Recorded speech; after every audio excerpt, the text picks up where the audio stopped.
Welcome to the Troy Kearns Podcast. We discuss real estate investing, entrepreneurship, and business to help you retire and become financially free. Make sure you share this podcast with someone who could benefit from it and leave us a 5-star review. It truly helps me out. This show will mentor you towards financial freedom. If I can do it, so can you. Welcome to the Troy Kearns Podcast. Today I've got a really cool guy in studio, Zach Molzer. Zach reminds me of myself. If I could go and do it all over again at 24, jump right into the space. He's doing a massive amount of stuff here. He's been storming Instagram, thank God. You have X and realized that... Both. Okay, but you're really leading all in on the video. Yeah, for sure. The video content's great, and people on X love it too. But I'm telling you, we could talk about that, but I still think X is a better platform for what I am trying to get in front of than Instagram and anything else. I do agree, but you're taking off virally on Correct. Instagram. Yes, the videos are sweet. The video. Yeah, I think you just got on recently. We started posting religiously in March. Yeah, because you contacted me, you're like, I'm all over X, and I can't figure out X, so I do want to talk to you about this. So I got you a gift. Heck yeah. Everybody that comes on the podcast gets one. Love it. And this is... I'm gonna be sad if it doesn't have a picture of your face on there. It does, yeah. That's you gotta drink me. Love it. And then this is a book that I wrote, and I figured like you're learning a lot of cool stuff. This is like love it. Pretty good book, and this is a little a sketch pad. It. So well, heck yeah. Let's appreciate you, man. This is awesome. Didn't know I was getting gifts today. Yeah. I always need you can more just water throw that cups. anywhere. Don't worry about it. I always need more water cups because I don't drink enough water. Yeah. Well, do you like to? Diet Coke. Diet Coke. I'm trying to get that Quick Trip sponsorship. It's gonna happen. You want to know the power of the pen, dude? You got to write him a letter. Use AI to write him a letter. That's what I have a guy that was like, hey, I work at corporate, but I'm not like the guy that can help you out here. He goes, here's some contact info, and here's our mailing address. And he sent that over this morning. I was like, bet. He's like, they'll do it. He's like, it's not like you're asking for the moon, the stars, the sun. I literally just want a little card or something that's laminated that says, I get a free Big Q every day. Yeah. That's it. It's like $700 a year. Dude, I have gotten so much free shit from writing letters. Yeah. Like, I write letters. I got my Z-line replaced at $7,000, my stove for writing a letter. I got Best Buy to knock off like $4,000 on our... So, write a letter, use AI. You know, it's funny. The first time I wrote a letter, like as an adult, I was at Bobby Baker's, and it was after the Super Bowl. I got asked to leave. I was being very loud and obnoxious. We'd won, and then I was asked to leave. Yeah. And I felt bad, like really bad. I was like, I had to go to Bobby Baker's all the time. Like, I can't get kicked out of here. Yeah. So I wrote a letter to the owner, like apologizing, and I get a call, and she goes, I'm just in awe. I'm like, what? She goes, yes, you can come back, but more importantly, like, you were raised right. You wrote me a letter apologizing, like no one does that anymore. She's like, I love you. I was like, that's cool. I was like, it's the power of the pen, man. it is. Well, no one does it anymore. No one gives a shit. You know what's funny is I got 86 out of the Tropicana when I was a drinker. I haven't drank in 17 years. Really? Yeah, but when I drank, I got kicked out because I was hammered. Yeah. And then I came back and I didn't realize I'd been kicked out. So I was like, I came back like 7 hours later, I had like totally blacked out, and they're like, I get a tap on the shoulder. I'm at the ATM trying to pay the cab guy who dropped me off there. I just remembered that was the last place I was at. And the guy's smiling at me, security, and they're like, and they put me down in the dungeon in the Tropicana, and they 86 me, and then I moved to Vegas. So I moved to Vegas, and I'm like, I can't go into this hotel because I was kicked out of here. So I wrote them a letter. Really? Same thing. Yeah. Apologizing. That's crazy. So yeah, That's very awesome. similar, man. So tell me, so for those guys who don't know who you are, how old are you? Where'd you grow up? Where'd you go to college? Tell us about all that. Yeah, so Zach Molzer, Molzer Development. So I'm born and raised here in Kansas City. I grew up on like K10 and K7, Lenexa area. Okay. Went to high school out of Lake Northwest, go Ravens. Okay. Had a lot of fun there. I then went to University of Nebraska-Lincoln for college. So my dad's whole side of the family's from there, aunts, uncles, cousins. Okay. So I grew up in the poverty of cheering for Nebraska athletics. We need a win this weekend badly. Last week was disgusting. I don't follow college sports. What's the record? We're 5-2, but last week we lost to Minnesota. It was a bad loss. Okay. It was not fun. So I'm driving Minnesota tonight. nice. Heck yeah. So I went to school in Nebraska, management major in urban planning. When I was a sophomore in college, that's when I knew I wanted to get into development. I lived in this apartment building that was 12 units. It was this old building that this one-off guy, he owned this I don't even know what kind of store it was. It had clothes, it had random knickknack stuff, but he owned this building. Yeah. And so he wanted to move he was renting a spot across the street. He wanted to move his building his shop or whatever to that building. So he redeveloped it into office/retail on the first floor and 12 lofts. Nothing crazy, nothing special. So you saw this get done. No, I just happened to live in it. No, I didn't see it get done. Okay, no, so I lived in it, and again, like there was nothing overly special. LVP floors, granite countertops, shady cabinets, but like it was, I don't know, I just loved where I lived. It was right in the heart of Lincoln. I got to walk to school, I got to walk to the bars, I got to walk everywhere. Yeah. And I was like, why? Most people, when you think of renting an apartment or renting somewhere, people think of that as a short-term solution, like, oh, I'm renting so then I can go get a home. But like, people don't love where they rent. Yeah. If I still lived in Lincoln, I'd still be living there, and I wanted to take that theory and that process to not just my hometown, Kansas City, but and beyond. I also saw the metrics of how things were shifting of my generation, not only not being able to afford a home and not being able to buy a home, but wanting to rent, wanting the flexibility, the work from home, the ability to go and travel. And hey, I'm here one week, I'm gone the next. The repairs and maintenance for owning a home, the taxes. I mean, hell, look what we're dealing with the Jackson County with taxes, insurance.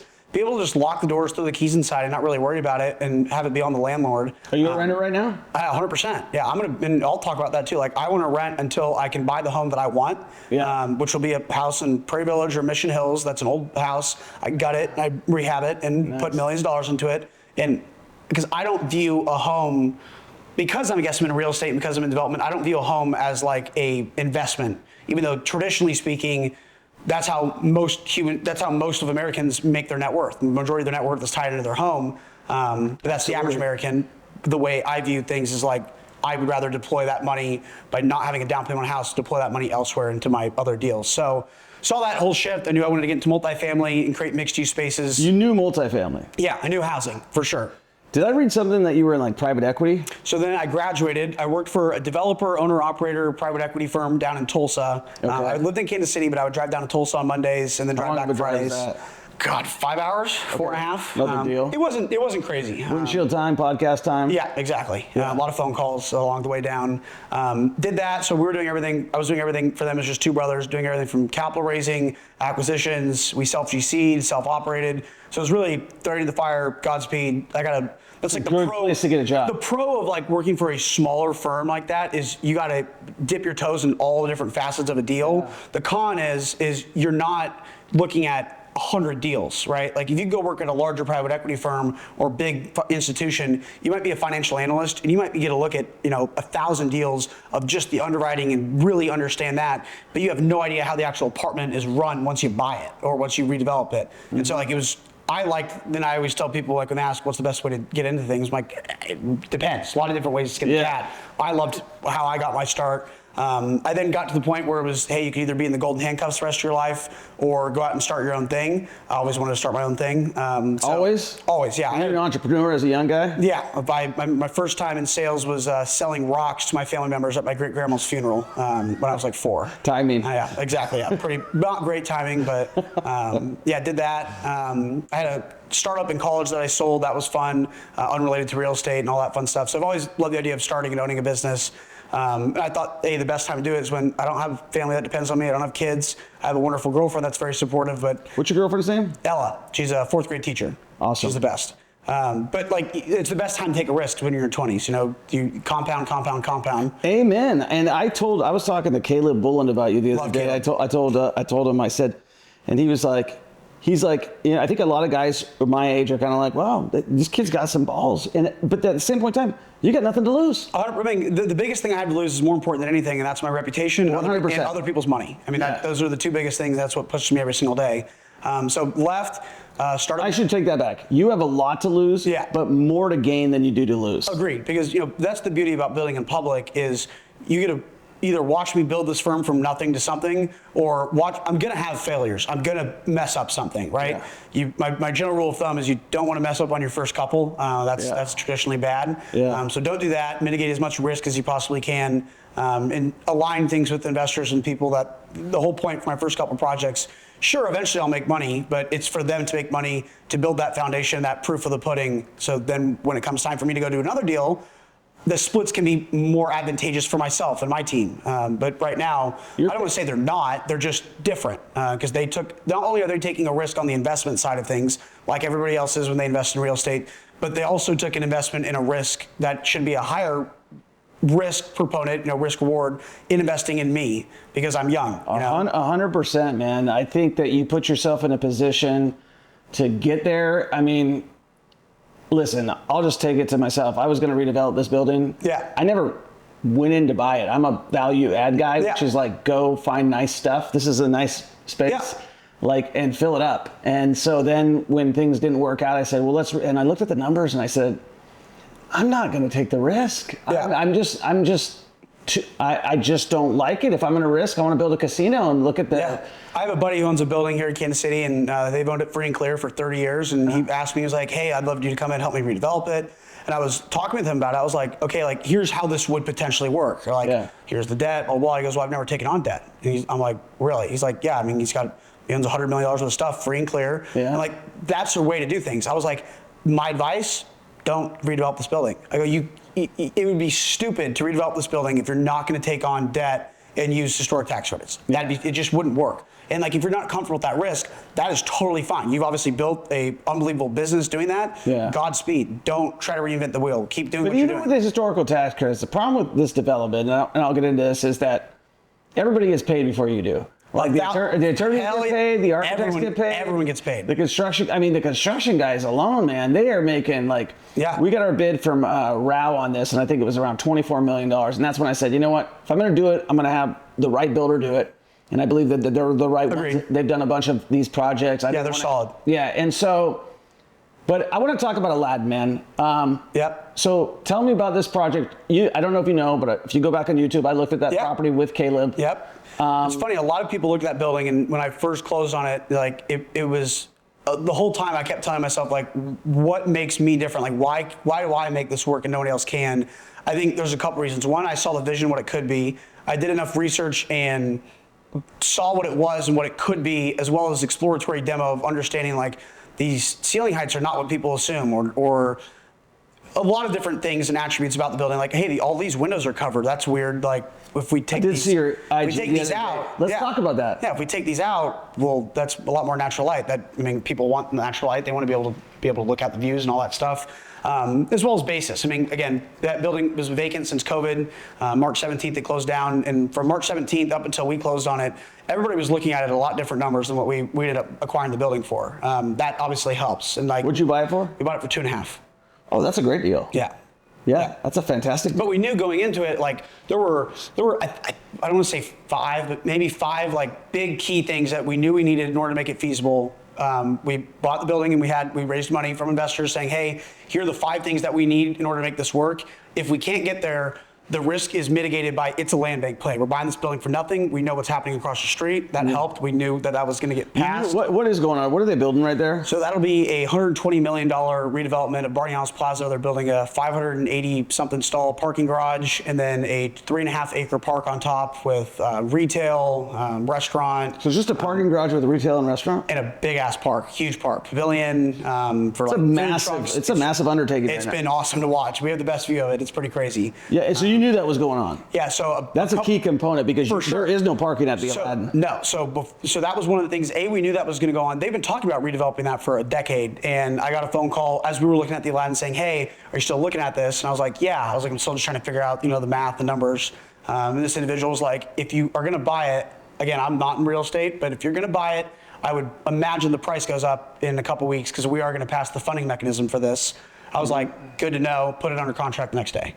Yeah, because I think when we looked at it, and I looked at it with Caleb, we looked at the fact that there was that parking across the street, the little underground, I think that's owned by the city. Yeah, that's the city's, but that garage was dilapidated, it was crumbling, it was falling. Yeah. I mean, the whole basement. Is that gone now? That's what they ripped up and they're redeveloping. Yeah, it's crazy. So so that was one thing, knowing about that project. My general rule of thumb is if you follow the best developer, which is the city, even though they're slow and all other fun stuff, you follow the best developer in a sense from a monetary standpoint. If you follow what they're doing in areas that they're investing in, it's a lot harder to lose because if they're going to go and park $120 million on that park across the street, they're not going to let it turn to shit. And if I invest private money across the street next to it, I'm going to make sure that their investment works as well, because I'm going to have eyeballs on it. I'm going to have people, and so it meshes well together. It's kind of like, I think if you follow the money, Yeah. I don't know if they're the best developer, but I think if you follow, when I mean developer, I just mean like, okay, the streetcar. You look at people, Yes. like the streetcar, as much as it is a means of transportation, it is a development tool. It is to encourage development along Main Street, and it's clearly worked. I mean, look at the building that we're in right now. This will eventually get redeveloped along Main Street. That's what that whole thesis was. And so that was the big part about, mitigating risk factor there. If we know that the value of this building is worth more than what we're paying for it, especially once that happens, okay, great. We knew we needed to get a parking agreement. That was a big component. The line did not have any parking. That took about 11 months for us to negotiate with the city on a parking agreement, which we they got move fast. The city does. Yeah, it was just, it was just back and forth of, hey, we want to redevelop this building. We want to park $38 million into it.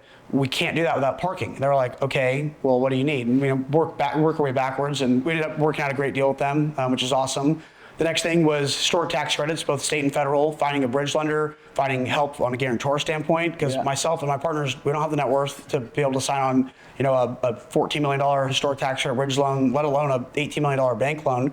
So finding guarantors, it was like, okay, let's go find that.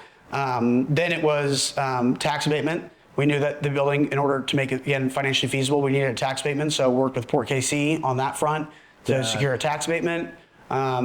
Just feel like there's something you're else. learning as you go, because you can't know all this stuff. Yeah, we knew at the beginning, like the high level of what we needed. It was just, again, ever flowing, ever changing. Looking back at the project on our first pitch deck versus like where we are now, the numbers have changed a little bit, but it's also pretty crazy to like look back and be like, damn, we were pretty spot on, which was. And you're moving fast over there. Yeah, they're chugging along. So You're drywall right now? We're drywalled and they're priming. 14's done, 13's done, 12's done. They're drywalling. 11 MEPs are done all the way down to 5. They're So you have a well-organized machine. So Yeah, you are putting your there's mechanicals. there's 85 people in that building every day going to town. Yeah, I'm gonna have to come by there. Yeah, let me know. So we're posting a video today, and I can show you before it gets posted too, about like everything that's going on right now. But yeah, all the plumbing is pretty much done. All the rough-ins, MEP, electrical. Are you learning a ton? Oh hell yeah! That's the other part. Like I'm on site every day. Between that and my other project, like the best way to learn is to just do it and be there. Is it scary, Zach? Is it like, are you nervous at all? No, not really. Really? No.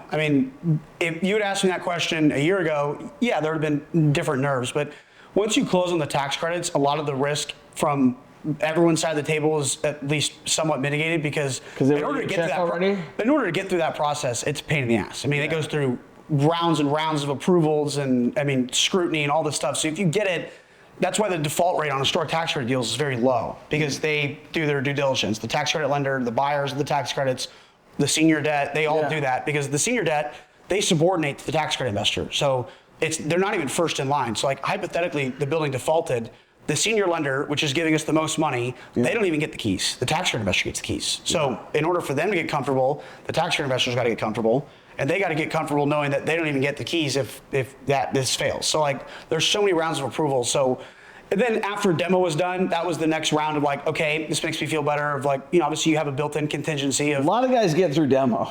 Yeah, if you get through just demo, don't make it past demo. Yeah, if you get through demo and you're still sitting pretty, it's like, okay, good. Now, obviously there's definitely change orders and things that happen. You rip out a wall and you're like, oh, didn't know that was there. Yeah. But helping and having a good enough contingency and awareness up front.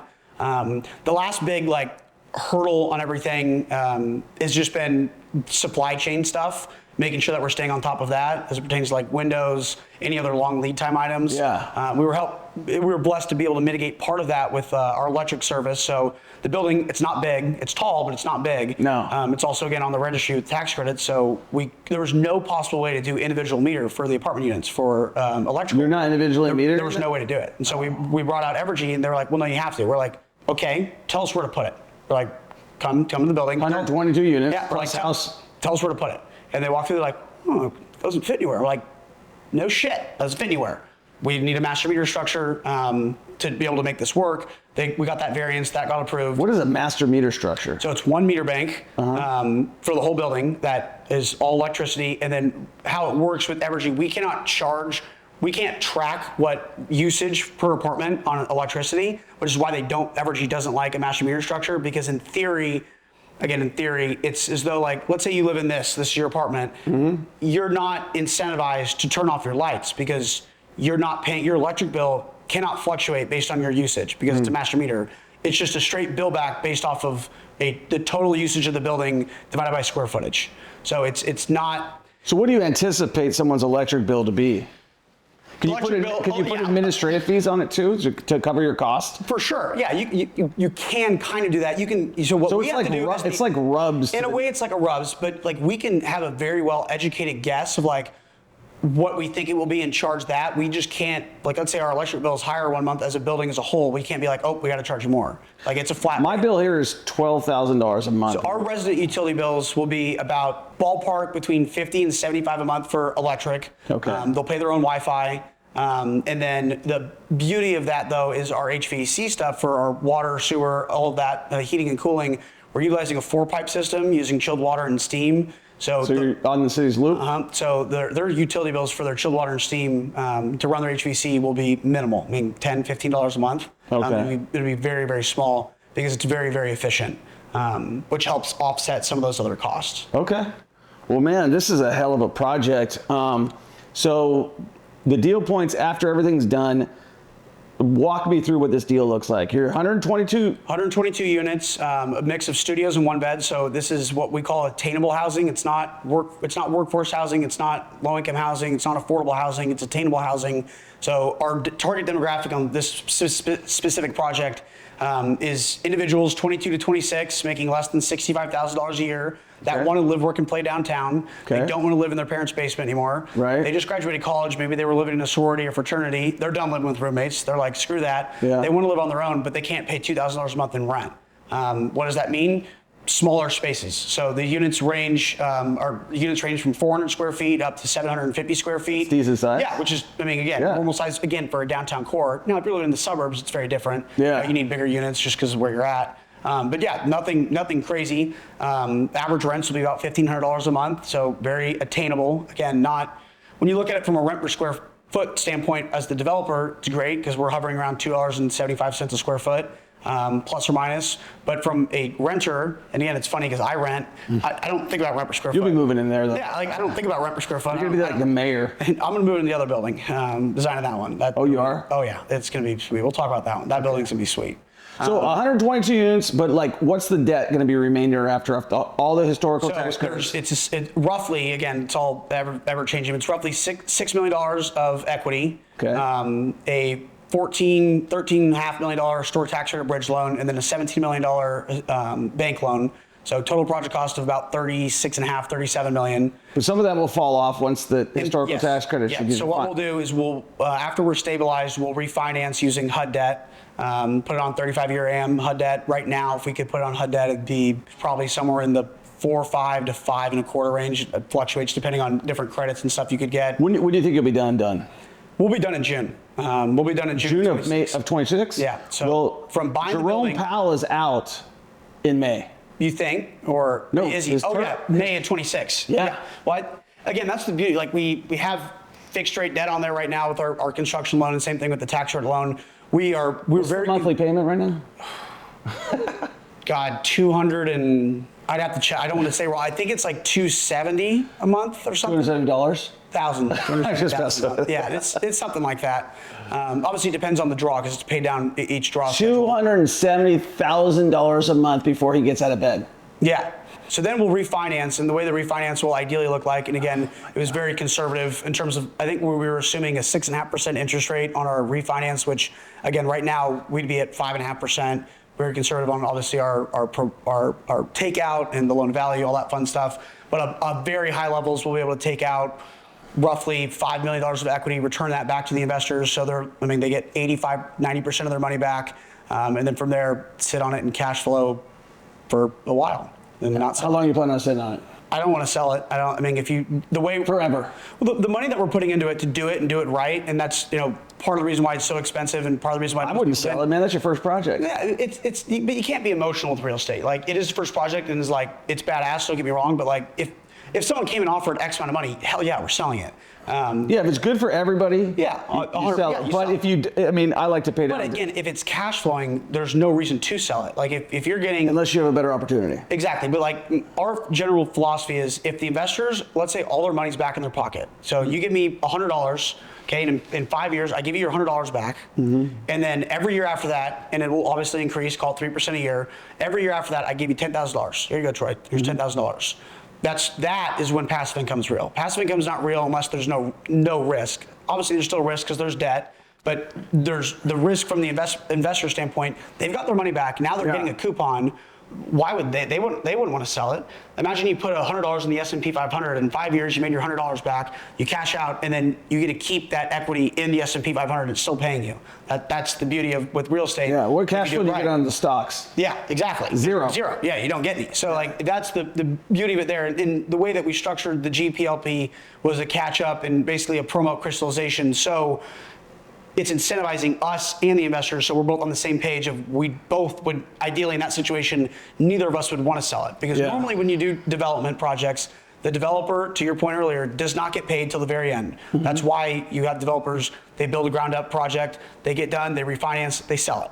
Because that's when they get paid. The way that we structure the Aladdin and the way I'm structuring all my other projects is a promo crystallization. For you guys, look that up. It's a good tool. That is a good. I don't know what that is. What is promo crystallization? Basically, it's like a recap. It's like a fake sale. It's a recap of that investment, so that way you as the GP and the LP can both participate in the cash flow. So it's a refinance. It's a fake refinance. It's not a real refinance. It's like a fake sale. It crystallizes that investment. So again, it's so you as the developer, owner, whatever you want to call yourself, you make money. Again, after they have their money back in their preferred return, you still get to participate in the cash flow and make money. Otherwise, if I wasn't going to make money on the Aladdin until we sold it, I'm not saying that's a bad deal, but there's different shifts. We would have raised money on a different investment. Well, what's your incentive at the end of the day? Exactly. I mean, everybody's got to get paid. You have fees, sure, but I don't know. Nobody works for free. No one works for free. I mean, that's the beauty of what we do. Is like when people want more housing and stuff, it's like, great, we want more housing, we need more housing, but I'm not a charity. There are nonprofit developers, and we need more of those as well. But people gave us money and believed that they could generate a equal or greater return than an alternative. That alternative being the stock market, the alternative being a different real estate investment. So it has to math, right? Can I ask you a very question that most people are scared to answer? Sure. What do you think about KC tenants? I think they're interesting. I don't mind people having their opinion about life and their opinion about wanting different regulations and ordinances and things. I think that some of the way that they approach it is definitely interesting and not necessarily correct. I think they pin tenants against landlords, and that's a bad.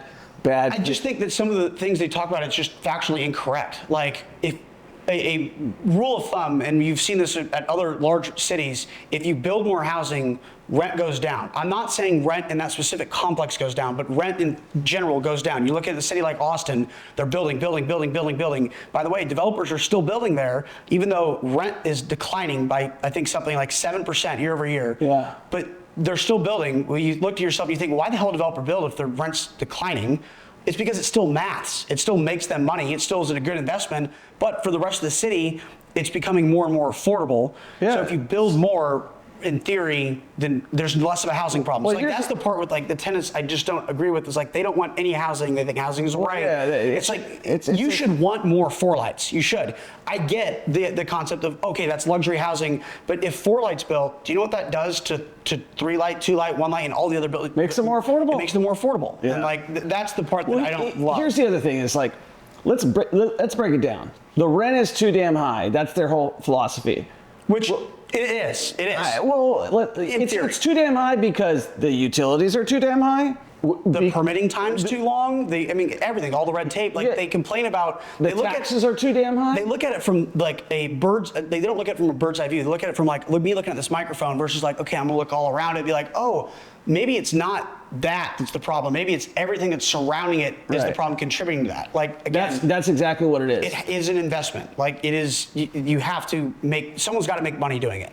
Right, 100%. Well, I just, you know what? It's so funny because I haven't reached out to them. I'm saying, come and have a conversation. Yeah. No, I'm not going to have a conversation with you. I said, that's because you don't want to solve. If you're looking to solve the problem, work with the guys who are making things happen. Yeah, and again, like I agree with them on some standpoints of like, we do need more affordable housing, but the way in which we get more affordable housing is, my approach is different. It is, you need to correctly incentivize it. Let's say you could do this project over here, and let me use a better example. Let's say, because these both look very similar. This is a notepad and this is a book. Yeah. Let's say you could build this, you, Troy, and your investors and yourself, you're gonna make $5 doing this over 5 years. Yeah. You do this, and you're gonna make $5 over 5 years, okay? But this one, it's a lot easier to go through the entitlement process, to get your permits, to get all that stuff. The whole 9 yards, the brain damage scale is not as tough. Over here, it is pain, it's hell. Yeah. By the way, then you're making the same money, but the tenant mix over here is a lot tougher to deal with. Your costs are a lot harder to deal with. The risk over here is a lot harder to deal with. What would you invest in? I'd go over here, right? All day. 100%. So the only way to get people to do more affordable housing is to properly incentivize it. Make it easier. Make it easier for it to get built, and incentivize developers that want to go through the pain, the anguish, and all that, and the added BS that you have to deal with. Make it worthwhile. I'm not saying they need to make millions and millions of dollars on every deal versus the other side of it, versus like market rate housing, but there has to be some level of incentive to do so. I think that people don't understand that it's not easy. No. Like, I mean, it's not easy to go and take how old is that building? 100 years old. 100-year-old building, turn it into costs you $270,000 a month. Yeah. You're not like, it's not like a windfall of money. It's not a casino. No. It's a stabilized asset that is safe for everybody involved. Yes. But I think people look at developers as the rich guys. And that's, I think, part of the reason why I wanted to start building in public. People ask, like, what does having a social media following do? And, like, why does it matter? There's a lot of different ways to skin the cat, and I could talk about all the different ways of, like, why I think it's important for us. But one of the main reasons that I've seen over the past couple of months is from the city standpoint and also the neighborhood standpoint, where most of those people view developers as bad, greedy, oh my gosh, they're all rich and all this fun stuff. By me sharing and being authentic about like what things cost, how I'm doing things, how I don't like just generic gray and white boxes, how I'm trying to be more intentful and thoughtful about it, people's guards are let down. I've met with people from the KC Tenants organization that are like, hey, I love what you're doing. I wish all developers were like you. And it's like, more of them are like me than you think. People just don't like look at it like that. But I think that's the power of social media, and like being able to talk about things like that. Or like the video I posted the other day about the city, like I was waiting on a permit. I wasn't taking a shot at the city. I was like, hey, I'm ready to build. I'm just waiting on a permit. How long did a permit take? We still haven't got it yet. We got the comments back. How long are you in? We submitted the 1st of October. So again, not horrible.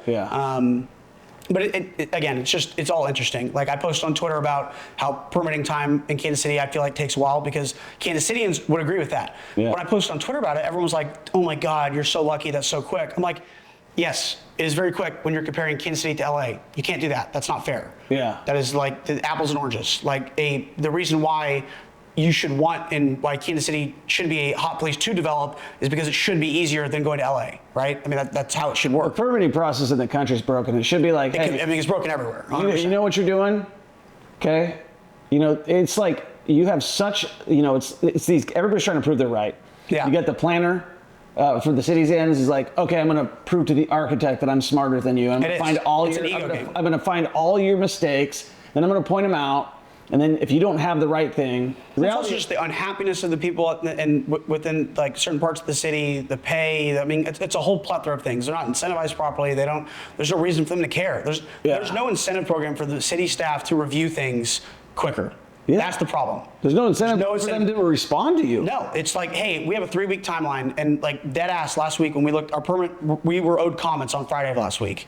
And it was funny, we looked back, I looked on Wednesday, and no one had reviewed it yet. Okay, we got comments back on Monday.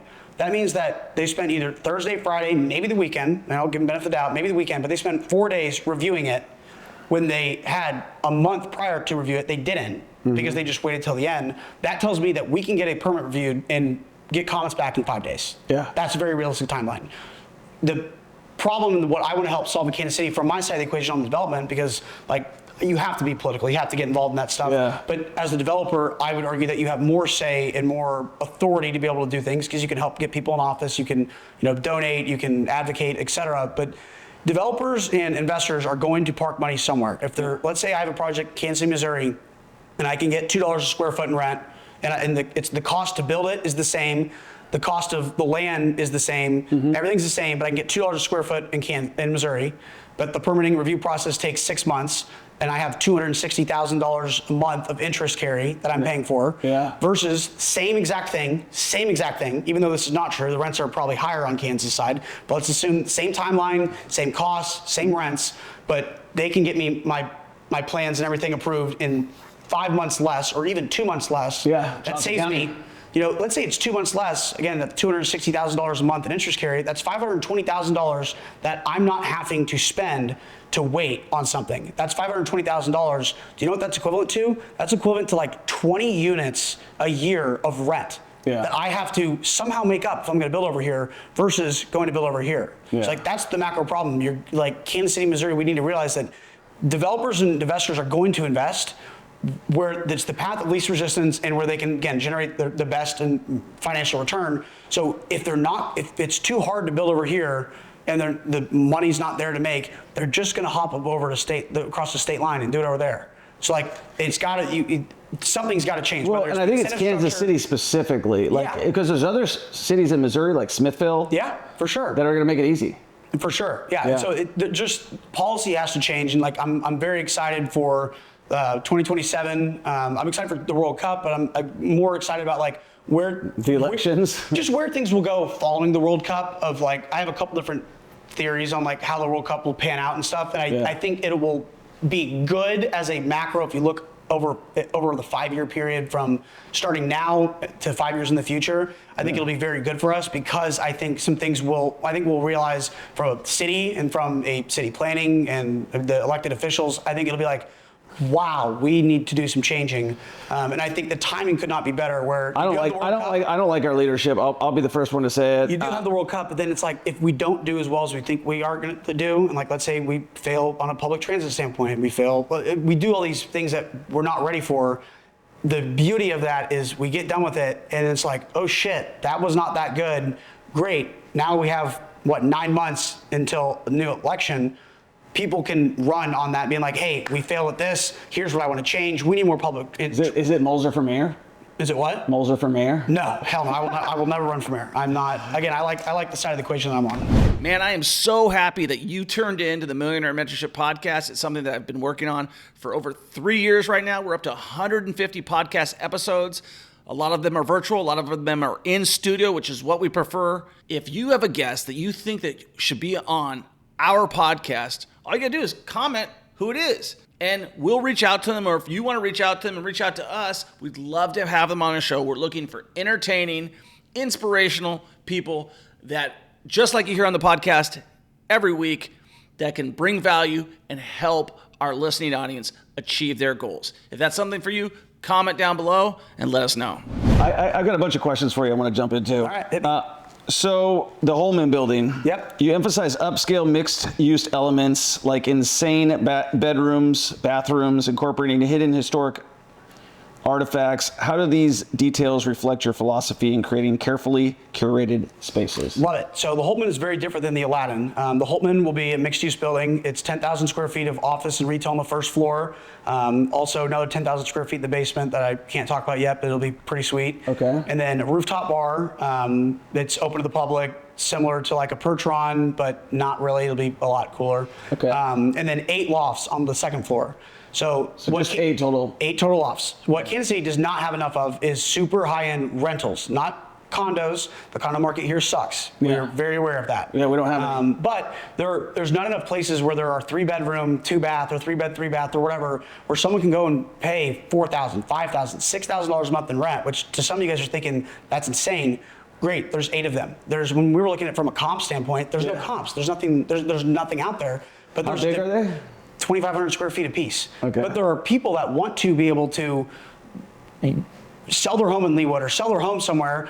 They want to travel. They don't want to buy another home. They don't want to pay $10,000 a month in property taxes, insurance to deal with when a toilet breaks. They can't do that at their home, because if they leave their house for 6 months, they're going to come back, and guess what? They got to fix all the problems. Right. They would rather. But they also they want to downsize, but they don't want it too small, because they're still, hoity-toity, whatever. They want to downsize, but they also still like their nice stuff. They still want, higher end finishes, things like that. There's also a demographic of people, 26 to 40 that are bachelors. They don't want to get married. They don't want kids. They want to live in the urban core. Maybe they own their own business. Maybe they're just startups, whatever they may be. Maybe they're in finance, making $500,000 a year. Yeah, but they're like, I want to be downtown. There's obviously no homes like downtown. And again, they don't want to own a home. They want the flexibility. They want the walkability. They don't have a car. They don't care. So that demographic, do I think this would work if there was 100 units of these, right? Like entering the market all at once? No. 8? Hell yes. I mean, 6 of the 8 are already leased, and I don't have any renderings of what these look like. Yeah. So one is you. Because we're almost making it kind of like a club where it's like going to be the Holtman 8, where it's part of the experience is like, oh, damn, you're living at the Holtman building. Like, you're there. It is one of the, what will be, in my opinion, one of the coolest, smallest, but mixed-use spaces around where you would never have to leave. That's impressive. Without even saying, here's what they're going to look like, anything like that. It's like, I want to live there, which is cool. And so one is yours, and then the 5 are other people. Yeah. Yep. Do you have any pre-leased at the Aladdin? So we start technically pre-leasing here in about a month or so, but we have an email list of a lot of people that are. I think you'll do fantastic. I think we'll pre-lease the whole building before we open. Because of the social media. Yeah. I mean, that and just the eyeballs that are on it in general. I mean, Kansas City, everyone knows about the Aladdin that's going on, and we've made that very clear, and we wanted that. But also, not just the social media side, but when people see like the level of finishes and the level of amenities and stuff that'll be there for the price point, like that doesn't exist. Yeah. Like it doesn't exist. There's 2 gyms, there's 2 saunas, there's more co-working space than a actual co-working office. Really? Yeah. It's targeted for those that the only time that they want to leave there is when they're going out to be with their friends and stuff. Are they hosting parties in their units? No. They're going to go out. They're going to go out in the town. But it's like what I joke about where I live right now. It's like a hotel. I'm literally there from 10 p.m. to 7 a.m. Where do you live? I'm on 80th and Metcalf. Like I'm never there. Okay. But I love where I live because on the weekends I get to walk around downtown Overland Park and all that stuff. So back to the point of like these nice units. When I say these are going to be like nothing else, and you'll notice I didn't say the word luxury because I do not like that word. It's overused. But example, every unit has at least a 12-foot island. They're huge. Every unit has a 6-burner gas stove with a vent hood. You want to be able to cook. You want to be able to use a wok. Great. Well, you need gas. Every bathroom has at least a 4 by 8 foot shower. They're huge. All walk-in, full tile floors, full tile walls, mosaic on the bathroom floors. Everyone has bench. Is that one rolling right now? Is that what? Is it under construction right now? Yeah, we're under construction currently. Awesome. In a way, not under construction. We're in the demo phase, which is almost done, and then we'll start framing and stuff as soon as we get our permit. Okay.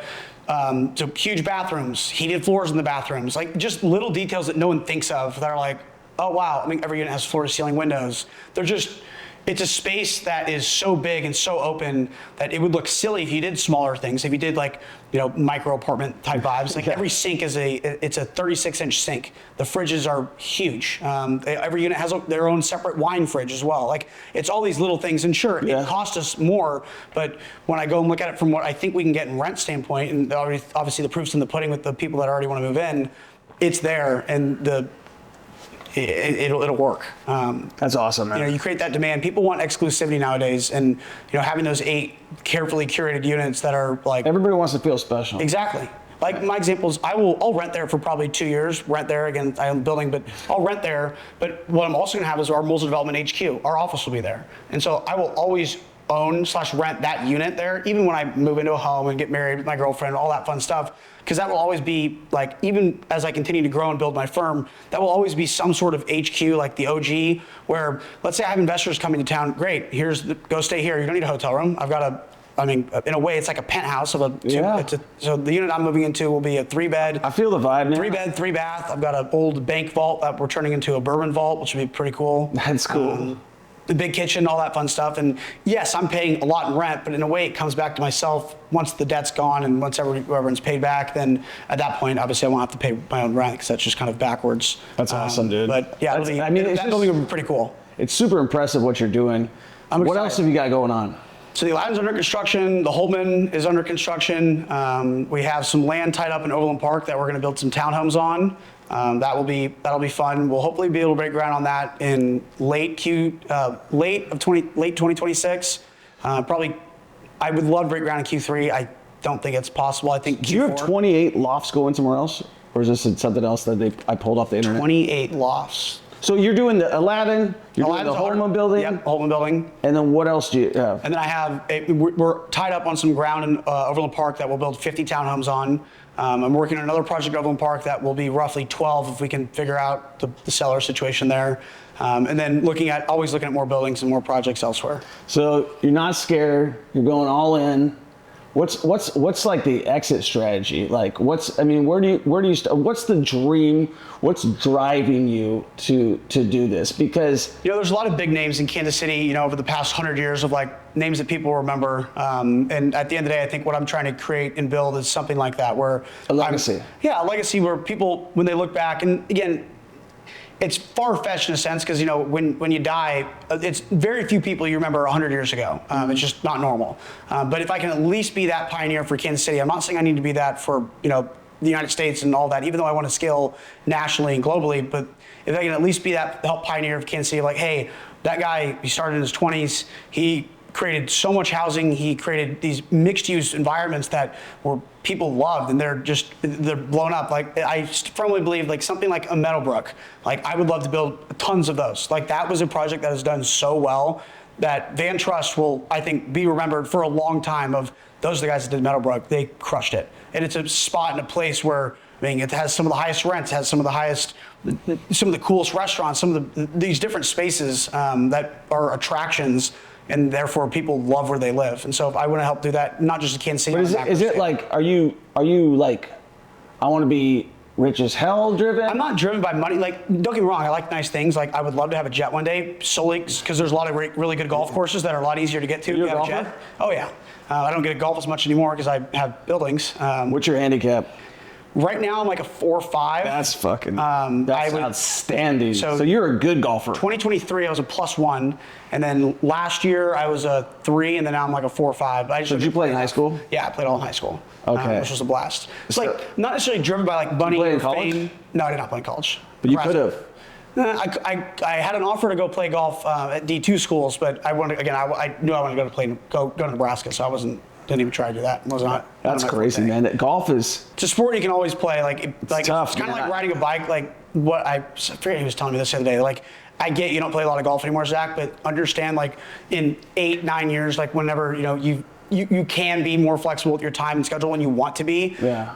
It's not like you're ever going to be bad. Like, I'm never going to be bad at golf. Yeah, you're never like going to be Troy Kearns. That's terrible, man. But yeah, like, again, it's not necessarily about the money or even the fame. It's just like I want to be known for something. I want to help build my city. I think the Kansas City is where's right. the drive come from? Because it has to come from somewhere. Have you sat back and looked at it and been like, yeah, I'll shape it like this. I firmly believe that there are people that are put on this earth for all different kinds of reasons, and their brains work different ways, and their mentality works different ways, and all that fun stuff. And for whatever reason, my brain is wired to do something big, and I have the risk appetite, I have the people in my corner, and I have the vision to see that through. And so if that's what I'm meant to do, and that's what I firmly believe I am, then it would be a disservice to myself, disservice to my family, disservice to my future kids, my future wife, and my peers in my society to not take full advantage of that. It's kind of like the same philosophy I have with kids. Like, if you are well off and you have the financial ability to have more kids, I feel like you should. Yeah. Like, not to say that you shouldn't if you can't afford kids, but if you have the means and the ability to, you should. People need to have more kids. We need more people, making babies and increasing our population. Elon Musk, man. Exactly. Yeah. Let's breed. So, like, I think it's partially that. It's just like, how many do you plan on having? It's not up to me. It's up to the girlfriend. What would you like? 4, 5, 6. Yeah. Basketball team. 6, 7. Yeah, whatever that means. I don't care. I'm open. She wants a lot too. No, I'm not Mormon. Okay. No.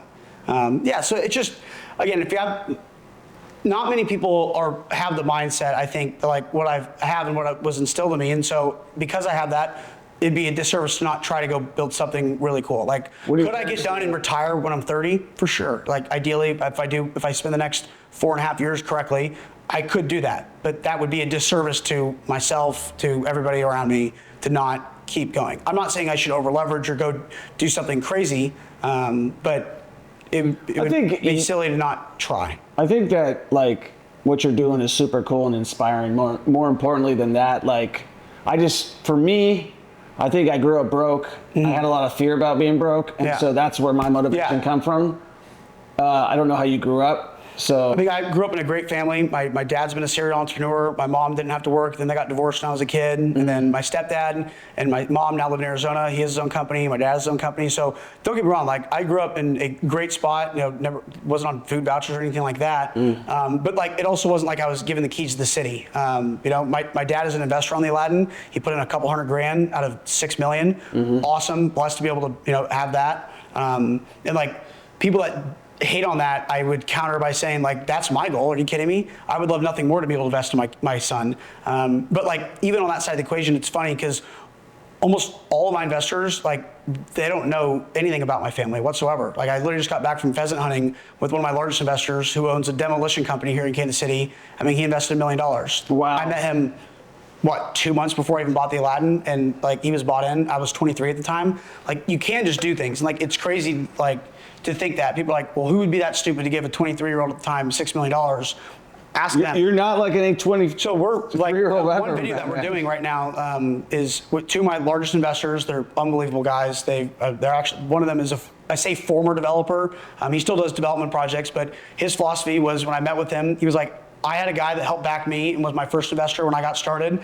I look back at my 30-year career, and that guy made more money than I did and didn't have to put the finger. Sure, he took risk alongside me, but I've done well now. It's like, I want to help do that for someone else, and the timing could not have been more perfect. I want to help back you, and I want to support your projects. Maybe not everyone. I'll let you know my thoughts and, you know, be a mentor to you as well. But I believe that you're going to do whatever it takes to not fail. And so we're doing a couple videos that we're going to film hopefully in the next couple weeks with those guys. Like, you guys, like the video being like, people always ask me, like, how the hell did I raise $6 million? Like, who would trust me with this money? I can tell you, I could talk about it. Better idea. Let's go ask them. Yeah. And let them answer the question. Yeah, that's like, cool. why did you give? I think your transparency and how genuine you are. Yeah, there's nothing to hide. I mean, like, again, like, I'm not playing like, oh, you know, like, I grew up walking up hills both ways, and like, no, I didn't have that. I grew up in a great household, two households, great family, very supportive of my ambitions, my dreams, my goals. But you also grew up around two entrepreneurs. 100%. I mean, that was the biggest hack. 100%. I mean, I as much as I firmly believe people should go to college, the reason people should go to college is not necessarily because of the education that you get there, but it's more so about the social experiment, the like getting to interact and meet people. I mean, hell, one of my professors is an investor in this project. No way. That's crazy. That's awesome. But it is having two father figures that were entrepreneurs and started their own thing, and like getting to ask them questions and watch them have wins, have losses. Like, that is, I mean, that you learn so much by just growing up. It's crazy. So like, that was definitely a hack. You're growing up super quick. I mean, I think it's super, super cool to watch your journey. I think, you know, when I look at what I want my kids to be, I would want them to be like you. I appreciate that. It means a lot. And the other part of it is, like, again, back to the points about building a public. I want to show people that you can just do things.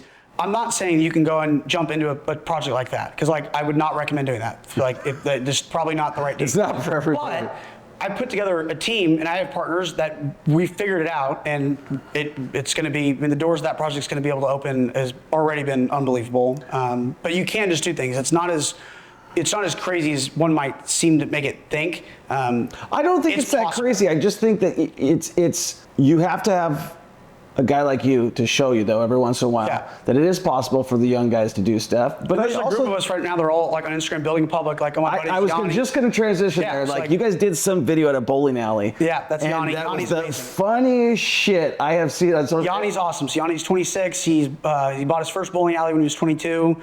Seller financed, and he bought another one. Redeveloped both of those. He's got 1.2 million followers on Instagram, another 500,000 on TikTok, of just sharing his story about his bowling alley. And like, he didn't grow up in a bowling family. He just saw a cash flowing business opportunity that he could buy. Now he's making money, and he's in magazines now. He's getting, I mean, all these different inquiries and people reaching out, and all this cool investment process, all these things, because he shared a story online. Or Rajan's building luxury cabins in Virginia. He's 22, graduated college, had a job offer to go to JP Morgan Chase. Said, nope, I'm gonna go build these cabins with my high school best friend, and they're sharing their story online, 500,000 followers. They're booking up their cabin because people are following that journey and want to be able to stay there and experience what they've seen online to go see it in person. And like, there's social proof with that. And like, our approach is a little different because I'm building it through Molzer Development as our company, not through Zach Molzer, but people are following along because of me and the brand that I'm trying to help create and build. But there are also other characters a part of our company, like Annie. She's the chief of brand. She makes all the videos. She does all the editing. She is. Oh, she does all those? Oh, I don't do any of that. Yeah, she is freaking talented. Your stuff is scripted out good. Yes, 100%. We're gonna go film right after this actually. But like we film 2 hours, 2 days a week. That's it. But like she does everything else. I mean, she does a brand. fantastic Colin's my development associate. But like I want them to also be give a part her of the a raise, videos. man. Whatever she's making, she's making good money. I want them to like they're part of the videos and stuff too because Molzer Development, as much as it is my name on the firm, this is just the foundation that we're pouring in. Everybody has their own different unique abilities and ways to share their story, and we're a company. People have reached out. Dozens of people have reached out, hey, I want to be an investor in your next project. Like, it's crazy just because they've seen the authenticity, back to your point. It's pretty easy to be able, when I talk to a potential new investor, I go, hey, before we get on a call, here's this. And it sounds cheesy, like, here's my Instagram. I'm sliding my DMs, but here's my Instagram. Go spend 30 minutes and watch some of the videos and then get on the call because you'll get a pretty good idea of who I am, how I operate, what my team looks like, and what I stand for. It's your resume. It's your resume. Exactly. And like then after on the call, like we have a deck and all that fun stuff and talk about the real details of the financing, the opportunities. People aren't watching that. They're investing in. You're always people. You invest in the driver, not the car. Correct. Cars are going to break down eventually. Cars are going to break down eventually. Like Aladdin, we're going to have to put more money into it at some point. It was 10 years, 15 years. At some point, we're going to have to put more money into it. But the driver, as long as he knows how to steer that ship right, then you'll be just fine.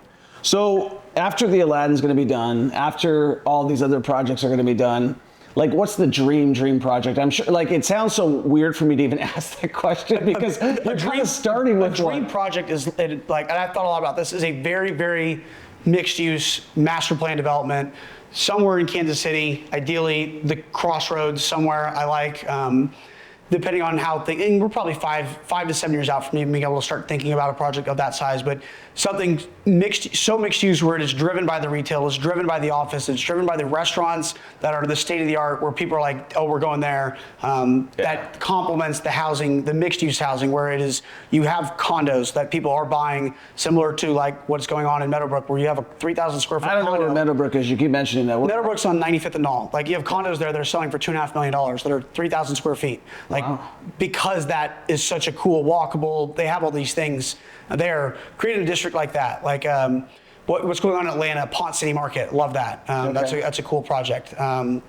Just a hub where, again, and that's back to the legacy thing where, it might not math at first, and it probably won't, but it's something that will math, and I believe that. And again, we're not even talking about it yet of like what that looks like, but will math of if you get the right people and you get the right concepts involved in it, and that could be a legacy project where maybe it's a $500,000 redevelopment of these old buildings and mixed use and new builds and townhomes and row homes, but it's this beautiful community where it's like that's the spot, like that's where you want to live. When you think about Kansas City, I want to create a spot where people are like, for an outsider not from here, when they think of Kansas City, they're like, oh, is that the place where that project's at? Right. Is that where Molzer did that one project? I understand exactly what you want. You want to create something that is so remarkable that it redefines the city in a certain way. A household name in a sense. Yeah. So switching onto a topic that I kind of want to wrap things up with, because I think we started the conversation there before we went online. You were mentioning the T-Mobile Arena. And yes. And you said that makes more money than any place else. It's one of the highest profiting, and again, people could fact check me, but as far as I was concerned, it's one of the highest profiting, call it event spaces, like arena, whatever. And there's no sports there. There's no team or anything calls that their home court. Yeah. They host Big 12 tournaments. They host all this stuff. They host PBR, but no, it's not like we are home to the Kansas City Wizards. Like it's not their arena. It's no one's arena. It's just T-Mobile. So from a developer's eyes, I've thrown this out there a bunch. I'm going to throw this out there right now, but I think that they should take the old KCI airport and redevelop that into maybe Molzer's sports complex. But I think that like if you look at that or the East Village, let's call it, but I think that you should develop your riverfront similar to what they're doing with Berkeley Riverfront. And that's the airport's on the river. It's 674 acres. I think that they should. Are you saying the downtown airport? Yeah. Okay. I mean, it's funny. You're only the second person that ever had this idea. easiest path, and it would never work. It would never happen. But very simple and a win-win for everyone is you take the Royals and the Chiefs, you get rid of the downtown airport. Now you have 2 stadiums that are in the downtown. 4. Whatever. You could build whatever, but I'm saying 2, the Chiefs and the Royals. Yeah, I've been talking about this for years. 4, you put them right there. Guess what? That land that airport sits on is like 6 times the size of Truman Sports Complex. Correct. You have all the fucking parking in the world you want, but you're still within that downtown district. That's the best spot for it. It's the best spot. Get rid of the airport, move it. The airport switch just it. Switch it. Just have it Just go flip-flop. downtown. Just go to flip-flop. Yeah. Just flip-flop. Yeah. It'll never happen, but that by far would be the best site for the it's Royals and or the Chiefs. And you get rid of all your height restrictions downtown. Amen. Like that's one of the problems with the West Bottoms. Yeah, ever since I've come down here, I said, why are they arguing with all of these other things, I mean, they're displacing people in the crossroads? Go build it right at the airport. There's 674 acres. You're on the riverfront. It's similar to San Francisco. It's similar to Washington, D.C., to Cincinnati, to all of these other markets. You build it on the river, and then you build a bridge, and then everybody comes to town. You get everything that everybody wants. Nobody gets displaced. That would amplify the West Bottoms, too, because that bridge would have to connect the West So let's make our plea right now, because we talked about him. I wrote him a letter. We talked about letters earlier. Elon Musk. We could build the largest showcase for Tesla, for Neuralink, for X, for AI, for everything if you bought the KCI airport and hired Not KCI airport, Troy Kearns and Zach Molzer. Not the KCI airport, the downtown airport, not MCI, the downtown. It's KCI. Is that what it's called? Yeah, Okay. it's KCI. So the downtown airport off of 169, and it's actually in Clay County. Okay. If you were to go, and I'll partner with Zach on this because we're the only 2 guys to have this idea. I'm telling you right now. And you go and say, just similar to what Ballmer did with the LA Clippers, you get to showcase everything. You could put a boring tunnel to MCI. Easy. Okay? Easy. Everything. You could showcase everything. It would be a $2 billion investment to build everything. You don't even need tax dollars. Probably more. Maybe a little more. Well, he's got $400 billion. Yeah. What's? I mean, it would be transformational. It would help. I don't think like the Royals being downtown, like if they don't, it doesn't hurt Kansas City, but it doesn't help, right? No. Like I still, again, if I'm a betting man, which I am, but if I'm a betting man, as of right now, I think the Royals are for sure going to North Kansas City, and I think the Chiefs are going to go build their dome in Kansas. That is just my opinion. That is what I think. But it should go right there. It should go right there. If you did it right, you can get both of them, and they can both get exactly what they want. And you could get an NHL team, and then you could get an NBA team, and you could get it all, and then you have plenty of room for massive development. And all your parking lots you could ever dream of. And all your parking lots you could ever. Because I agree, you don't want to get rid of the tailgate scene of like Arrowhead, even though it's vacant 300 days a year.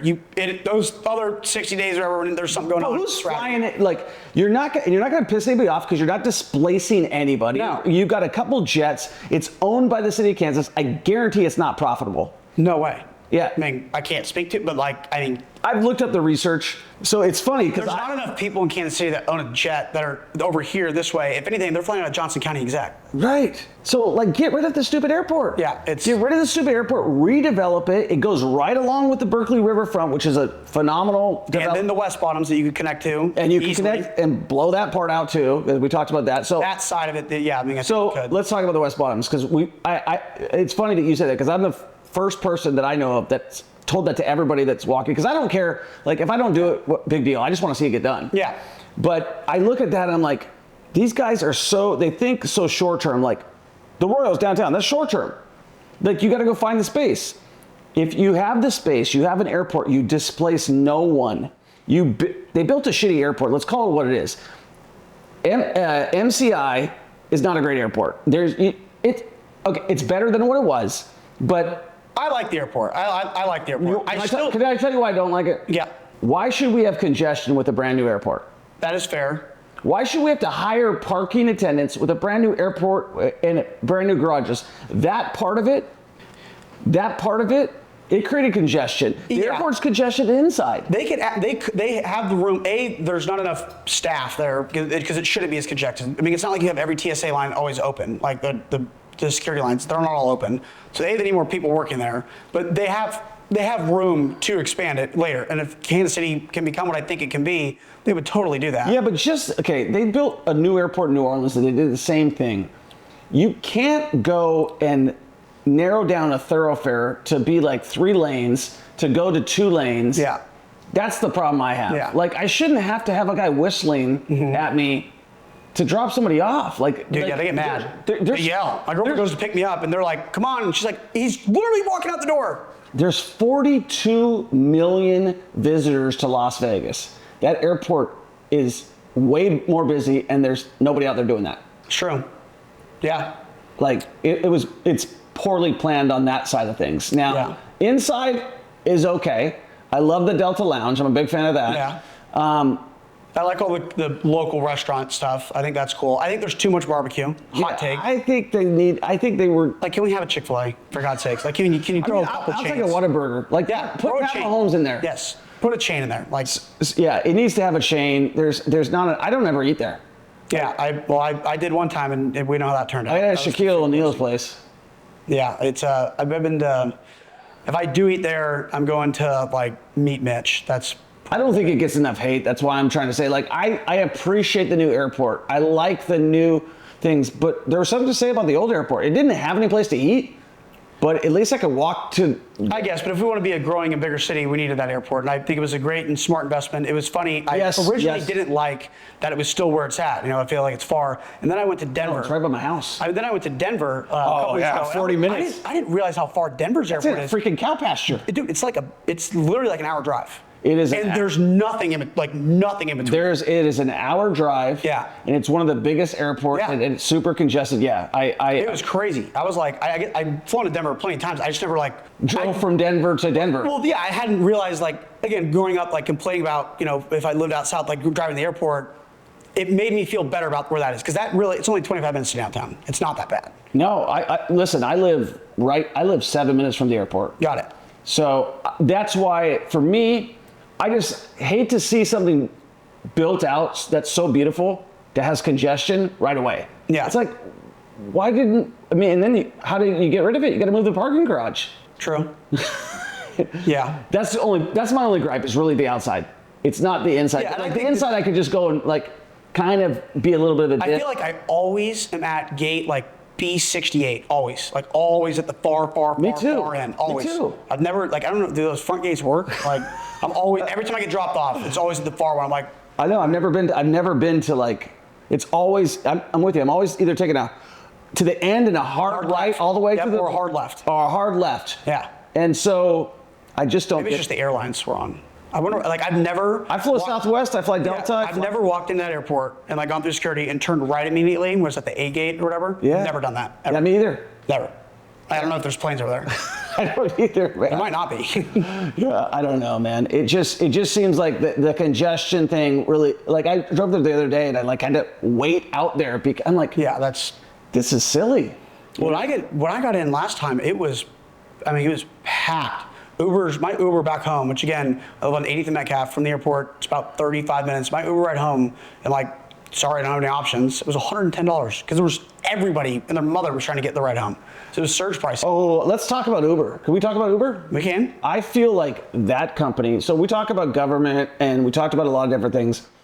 One thing, I think that the drivers, I always talk to my Uber drivers and I'm like, those guys are getting hosed. I feel like 100%. I feel like if you're gonna regulate some business, regulate that one. There's only 2 companies. It's Uber and Lyft.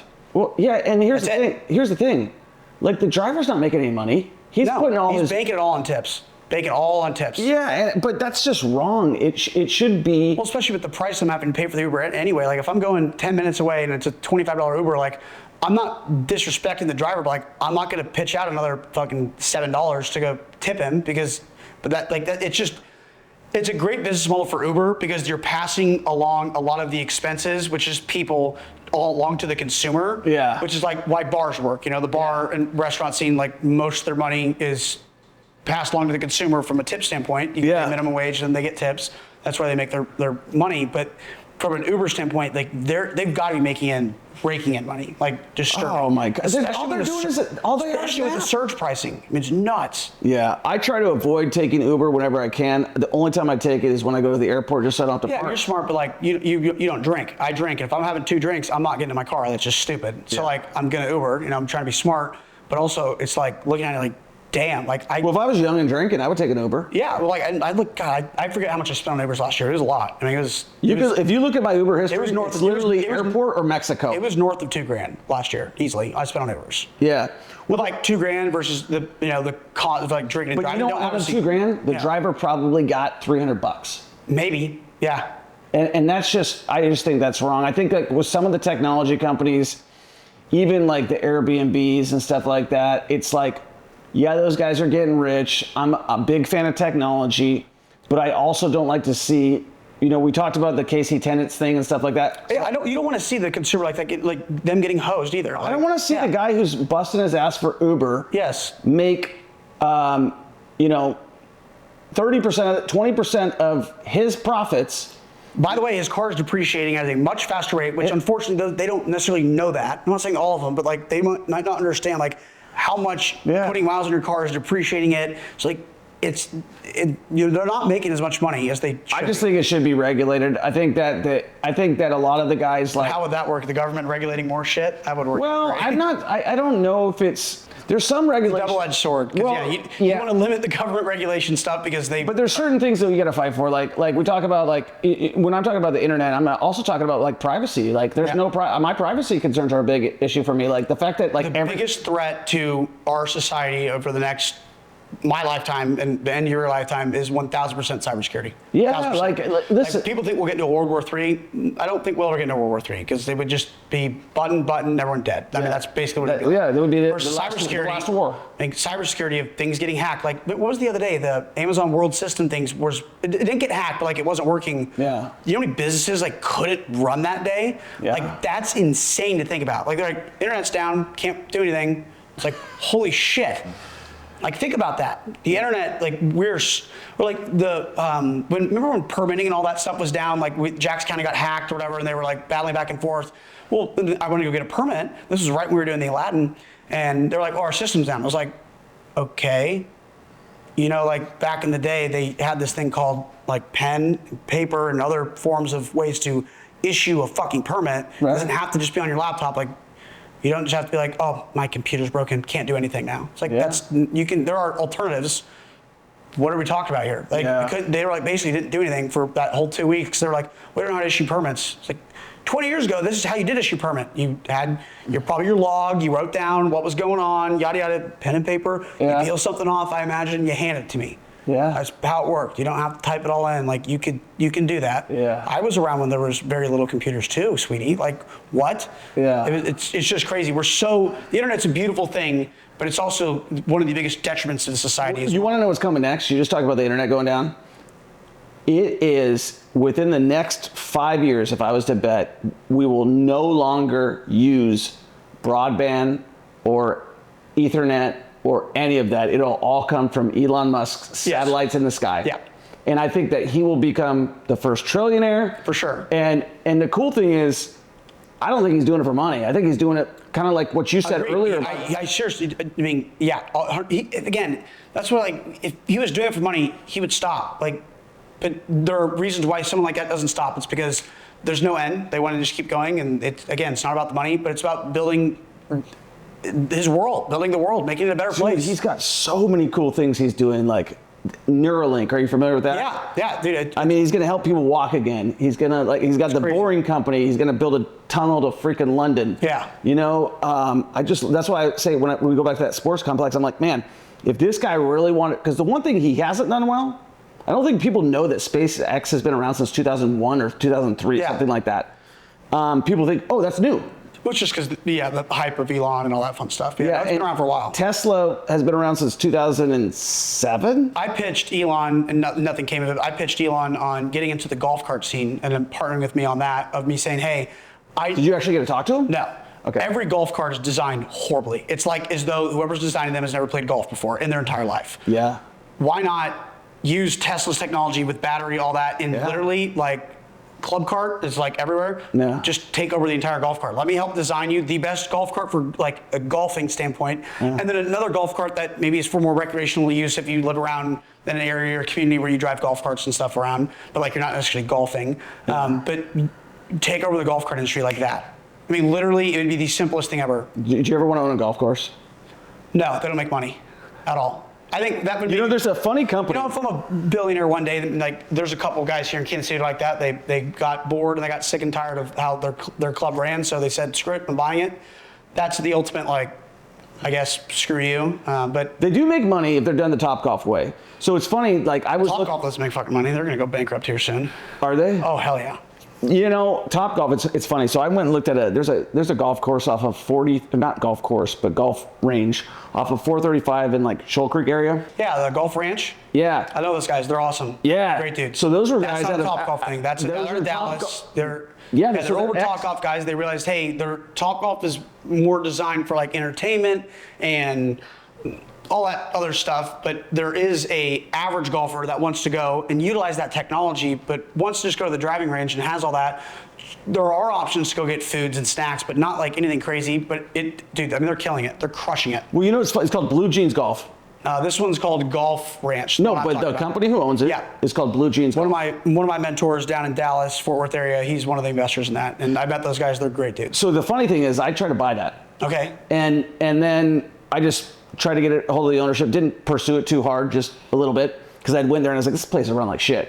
And then I came back when they bought it, and I was like, wow, they did it way better than I could have ever done it. Like, awesome, but they use the shipping containers for just like, again, basic bathrooms. Well, just building the thing. Yes. They went into, they did a small big move. Like they didn't. And again, it's just a driving range. A driving range with, oh cool, you can see your flight. You can see all this information that as you're learning and then as you're getting better and better. And even it fits so many different graphics. It could be someone that has never played golf before and they're wanting to go hit balls like for a date, and they can go there and it's fun. Or you, like someone like me, if I lived up there, I would go all the time because I do want to get that insight. Like I do want to be able to hit balls in practice and get some of those insights of, it's a genius business model because they're buying these rundown or closed old driving ranges for the land value, if even. Parking a couple $100,000 into it, maybe, because all that. I doubt they spent less than $500,000. Well, I know if they spend it, and yes, it is that. All that technology is licensed, so like they don't pay for it. Top tracer. Yeah, they don't pay for it. Yeah, so like it's a good business model. So and it's a land bank play because at the end, ideally, if they're in that good spot, 10, 15, 20 years, however long it takes, that land will eventually be prime land for someone like myself to buy and build apartments on. What do you think? What do you think's next for Kansas City? For people who are listening to us right now, they don't know where the hell Kansas City is. I never knew where. Before I moved out here, I didn't know what Kansas City was. What's next? I think Kansas City, depending on how we go about things over the next 3 years or so, I think Kansas City is sitting in a very similar spot that Dallas was in 2010, where we have the opportunity to grab the bull by the horns, form great public-private partnerships, build a lot of housing, retail, office, the whole 9 yards. We also have the opportunity to kind of stay stagnant. So I think it just depends on how both private developers and also city and leadership decide to take things and want to move things forward. I think we need a lot more infrastructure. We need a hell of a lot more transit. As cool as the streetcar is and the streetcar expansion, it's awesome. We need more transit. I mean, how do you get to and from the airport? I still think I'll probably be dead before there's any transit that gets to and from the airport outside of a bus that takes 2 hours. But there are a lot of things that I think we can. The Boring Company. That'd be sweet. Yeah, exactly. Double tunnel. Little pod, just go down there. So there's a lot of things I think we can take advantage of. It just depends on how we take advantage of that over the next 3 or 4 years. So I'm excited to help be a part of that and help do what I can to put the right people in a position to do so. Network and meet a lot of good people to help and share the vision of Kansas City, what I think it could be, to park some investment dollars here and make Kansas City what it should and could be. Do you think, can I ask you one follow-up question? Yep. So I'm from Seattle, Washington. I don't know if you know that. And I spent 15 years in Vegas, but right now I'm getting ready to build a house out in Issaquah, the town that I grew up in. The house that I grew up in, I was a renter. It was sold in 1990 for $85,000. It's now currently worth $1.2 million. That market has completely gone flip-flop in the last 20 years because of one thing, which is high-income jobs.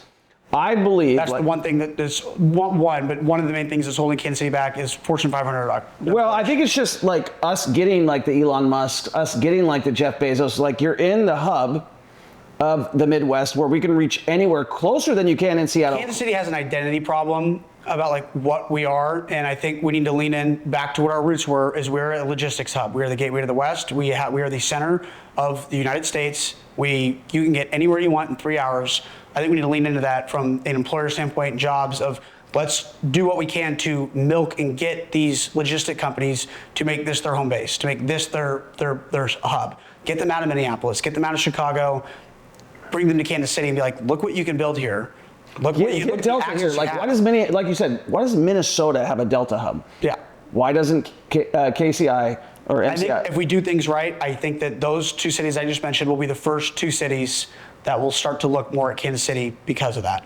Yeah, I couldn't agree more. I think the other thing is, from a leadership standpoint, the governor, the mayor, like if you look at St. Joe, it takes one technology company to come in, offer some major high-paying jobs that is going to transform this market. I watched it happen firsthand.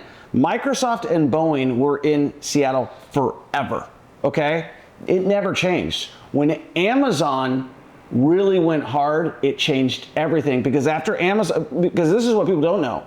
When you have Amazon, you have Microsoft, you also have the Zillow, you also have the Redfin, you also have Expedia. Like there's all these other entrepreneurs that shoot off and start other companies and they stay where they're at. That, and then the other thing that we need to lean more into is startups. The Midwest has a lot of smart individuals and a great place, especially the low cost of living and the low cost of capital here. We need to lean heavily into our startups. We need more exits from companies here in Kansas City that make 500 millionaires overnight. Cerner did that. Cerner made 500 millionaires overnight. Garmin, same thing. But then not only do you need that to happen, you need those people to want to reinvest back into Kansas City from an angel investor standpoint to startups to, invest in people like myself that are building housing. You need those people not only to make money quick overnight after an exit, but to then reinvest that back into the city. Well, they'll stay here. I mean, that's what I watched it in Seattle. I mean, Seattle has terrible weather. It has terrible traffic. It has terrible homeless population. Yeah. But you stay there because it's your home and all your people are there and all the talent is there. And so I think that what we need to lean into is the talent and attracting those companies. Like take the loss and recruit Amazon as a hub to build out a technology center. Take the loss on, Facebook or some other large company. And then you're gonna have those startups because all the talent is here. That's why the Silicon Valley is the way it is, because it's right next to Stanford, and half those guys who started the technology companies dropped out of Stanford and go start something. Yeah, to go start something. So you got to lean into your universities and say, hey, you know what? Let's go, rather than working on construction or all these other things, let's go push money on building, the next AI or whatever. I don't know what the hell, but I'm with you on pretty much everything that you said. I like it. Cool, man. Well, I appreciate you coming on the show. Hey, this was awesome. I appreciate it. This was great. Cool. Guys, make sure you subscribe. Make sure you follow. If you're looking to invest in a project of Zach's, how can they get a hold of you, Zach? Yeah, sign up on our newsletter. It's just molzerdevelopment.com. There's a newsletter link on there. Follow us at Molzer Development. Follow along on the journey. We're doing a lot of fun things and excited to keep building. So, we're just chugging along. Big ambitions, big guy, going to do lots of big things. Like to play golf with you pretty soon. Let's do it. Hey, thank you so much for tuning into our podcast right now.